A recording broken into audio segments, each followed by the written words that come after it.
Depuis quelques jours, Patrick Sébastien, l'animateur star du monde audiovisuel, multiplie les confessions sur les jours compliqués de sa vie professionnelle et sa vie privée, particulièrement son cancer du rein. Mais ce n'est pas l'unique période difficile qu'il a connue durant sa longue carrière artistique.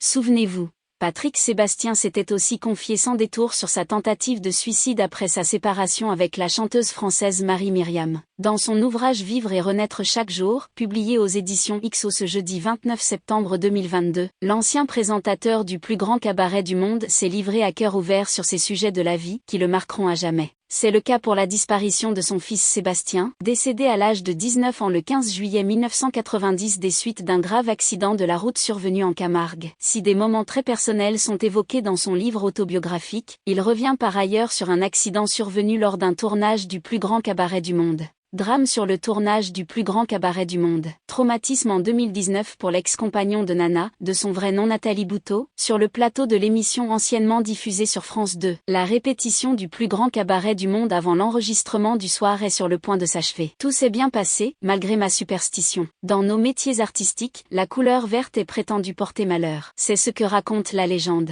Qu'elle soit vraie ou fausse, j'ai toujours été intransigeant sur cet usage. Pas de vert dans mes spectacles, s'est-il souvenu. Seulement, une troupe d'acrobates, d'origine russe, n'avait rien d'autre que cette couleur, c'était ça ou annuler leurs prestations. J'ai donc dû me résoudre à ce que le numéro se fasse avec ces tenues-là. En présageant qu'il allait sûrement y avoir un problème, a-t-il écrit. Malheureusement, à la fin de la répétition, un des membres de cette même troupe s'est effondré, on arrête la musique. Je me précipite. Il est livide et inconscient. C'est le cœur. Pendant plus d'une heure, ils vont tenter de le ranimer, confie-t-il, au sujet de cet homme qui décédera quelques heures plus tard. Un terrible accident qui a bien évidemment fait culpabiliser Patrick Sébastien. Même si on me disait que l'homme avait des antécédents de santé qui présageaient de ce genre d'accident vasculaire à tout moment, pour moi, c'était ma chanson qui l'avait tué. Et en plus, j'y ajoutais l'exception que j'avais faite à ma hantise de la couleur verte, a-t-il conclu. Quelques jours plus tard, Patrick Sébastien a reçu un appel téléphonique de la compagne du défunt. Cette dernière a précisé que l'homme était fragile et a finalement eu la plus belle mort qui soit, sur scène. Un terrible souvenir qui le marquera probablement jusqu'à la fin de sa vie.